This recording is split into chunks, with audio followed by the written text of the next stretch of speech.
जय जगन्नाथ। आसतु सांग मैंने प्रस्तुत करवा गुआ घी। प्रथम क्षीर को सीझाई ता देह सर तक रखीदे।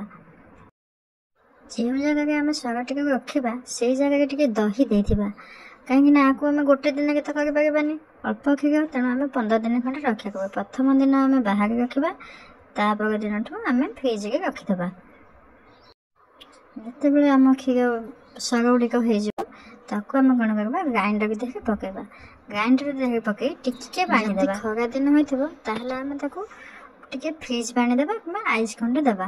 ताहले आम सरटी ग्राइंडिंग कला बेले लहुणी टी भल भाव में बाहर ग्राइंडिंग केमती कर जाए।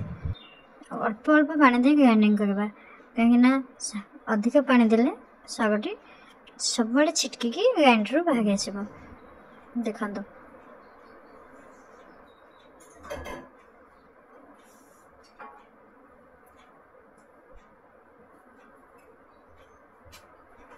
देखो आम केते सुंदर भाव में बाहर आसी। देखो देखो गोटे जगह को बाहर करदे।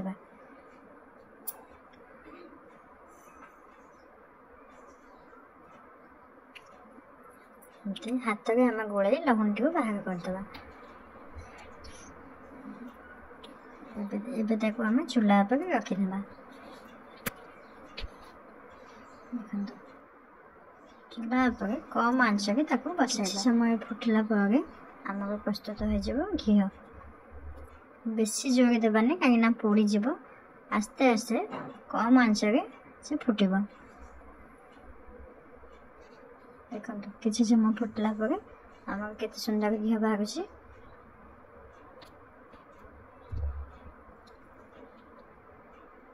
देखो केते सुंदर घी बाहर। देखो जोर देले आंच पोड़ी जापे कम आंच दे बसाइबा। प्रस्तुत होगा केमती केते सुंदर भाव में गुआ घी। आम ठंडा कला गोटे बोतल को रखीने। सर को बाहर करदेला से दही जो थाए से दही को आम फोपाड़ा ना। देखो आम जो दही पकई रखी सर को से आम कौन करवा से दहीटी को आम चूल्हा पर रखीदे। रखीदे फल सी आम गोटे छेना प्रस्तुत हो दही छेना कही था।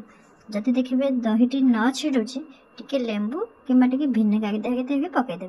देखिए केते सुंदर भाव में छेनाटी छिड़ीज। देखो धीरे धीरे आम दहीटी केमती फुटी केते सुंदर भाव में छेना प्रस्तुत हो। देखो आम सरटी जमेला टाइम से आम से दही देथिबा। यदि दही न देथिबा सेटा पचा गंध आसब। से आम टे दही देथिले आम ये जो घोल टी न फोपाड़ी आम छेना प्रस्तुत कर खाई पाइबा।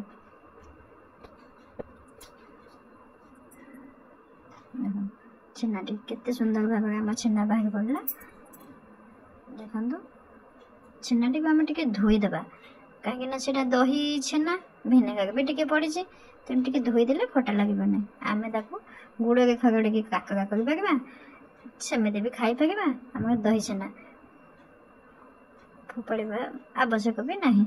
देखो आम गोटे सर को दुईटी जिनस है आम घी भी है छेना भी है। आपण मानक जब मो भिडियो भल लगी लाइक कमेंट सब्सक्राइब कर जमा। नमस्कार। जय जगन्नाथ।